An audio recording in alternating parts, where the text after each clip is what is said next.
الحمد لله وكفى والصلاة والسلام على من لا نبي بعده أما بعد فأعوذ بالله من الشيطان الرجيم بسم الله الرحمن الرحيم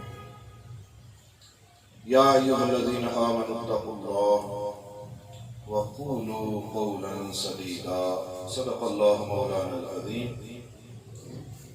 معزز حاضرین اور بالخصوص میرے پیر بھائی حضرات، میں ایک اہم میسج اور پیغام آپ کی خدمت میں پیش کرنے لگا ہوں. احباب، اسے ضرور سماعت فرمائیں. میرا نام احمد یار ہے. حضور پیر سیال سے میری بیعت ہے اور میں امیر پور بنگلے کا رہنے والا ہوں. 22 رمضان المبارک بروز ہفتہ فیس بک پر میں نے 3 پوسٹیں کی جس کی وجہ سے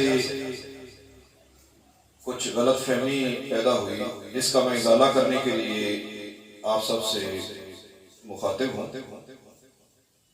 ایک پوسٹ ان میں سے یہ تھی کہ مسجدوں کے ساتھ سوتیلا رویہ کیا، یعنی حکومت کی طرف سے. دوسری پوسٹ ان میں سے یہ تھی کہ دین بیزار لوگ ان کو مسجدوں میں کرونا نظر آ رہا ہے. پوسٹ کے الفاظ اتنے تھے، مقصد یہ تھا کہ بازاروں میں دوسری جگہ پر ان کو کرونا نہیں نظر آ رہا، اور بالخصوص 21 رمضان المبارک کو ماتمی جلوس ملک بھر میں جو نکلے تھے ان میں ان کو کرونا نظر نہیں آ رہا. چونکہ اہل سنت کے ساتھ ایک بہت بڑا اور اہل مساجد کے ساتھ ظلم ہو رہا تھا کہ مسجدوں میں اعتکاف روکا جا رہا ہے، مسجدوں جمعے کو محدود کیا جا رہا ہے، صفوں کی ترتیب خلاف سنت کی جا رہی ہے، اور ہم لوگ اس پر عمل کر رہے تھے. لیکن حکومت نے مسجدوں کے ساتھ سختی کی، ائمہ حضرات کے ساتھ سختی کی، اور اسی حکومت نے ماتمی جلوسوں کو اپنی نگرانی میں نکالا. اس وجہ سے پورے مذہبی طبقہ میں ایک غم و غصہ کی لہر دوڑی ہوئی تھی، اور اس طبقہ میں بھی شامل. اچھا، جب یہ سب کچھ ہو گیا، ہمیں بھی ایک غصہ تھا، ایک دکھ تھا، ایک پریشانی تھی کہ ہمیں محدود کیا جا رہا ہے، ہم پر دباؤ ڈالا جا رہا ہے، اور بالخصوص مسجدوں میں، اور ماتمی جلوسوں کو تقویت دی جا رہی ہے، ان کی حفاظت کی جا رہی ہے، ان کو سپورٹ فراہم کی جا رہی ہے. تیسری پوسٹ جو میری تھی اس وجہ سے مسئلہ بنا، جو کہ ان 2 پوسٹوں کے ساتھ ہی منسلک تھی.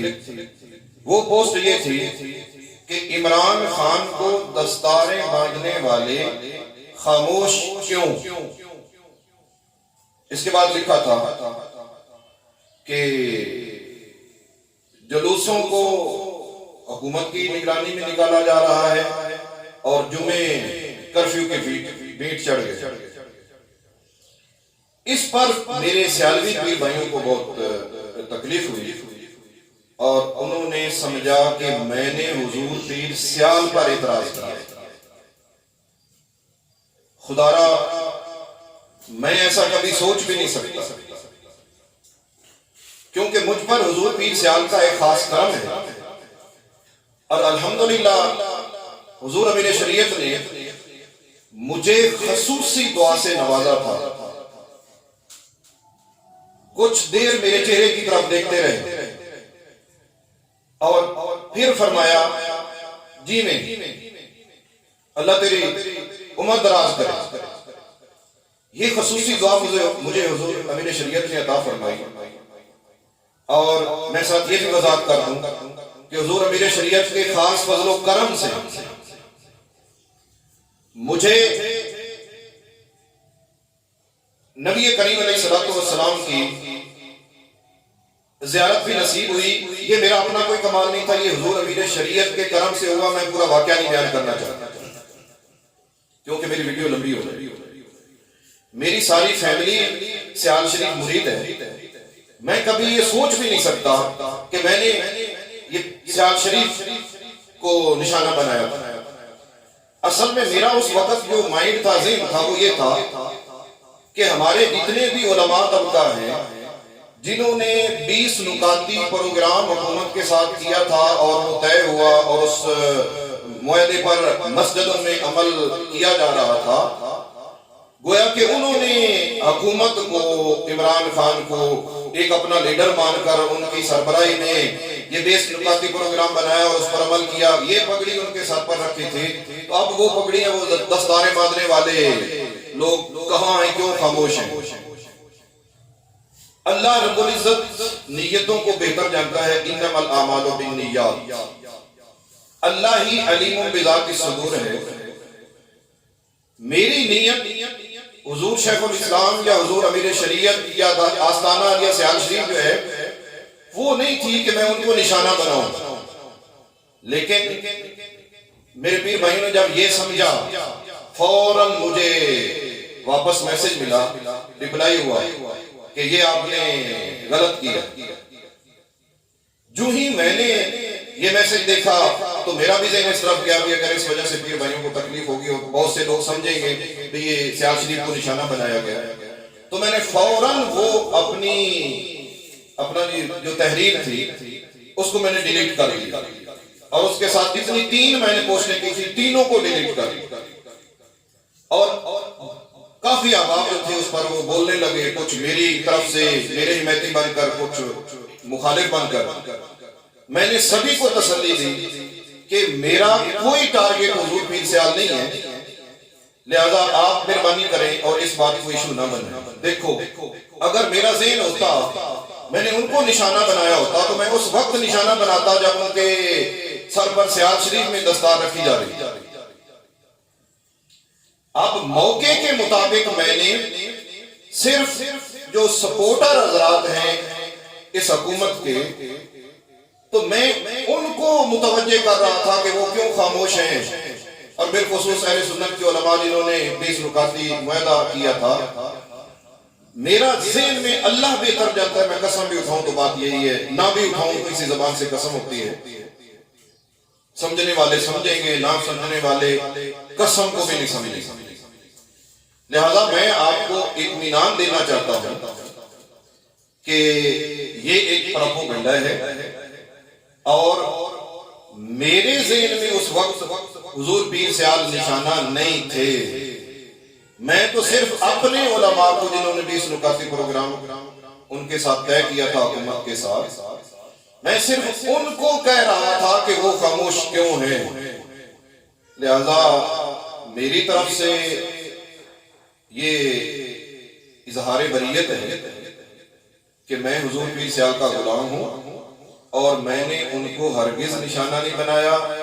اب فیس بک پر اور واٹس ایپ پر جو احباب اب تک شروع ہیں اور گستاخی بول رہے ہیں، میں سمجھتا ہوں کہ اب گستاخی وہ کر رہے ہیں. بار بار گستاخی کا لفظ حضور امیر شریعت کی طرف یا پیر سیال کی طرف لے جا رہے ہیں. اب گستاخی وہ کر رہے ہیں.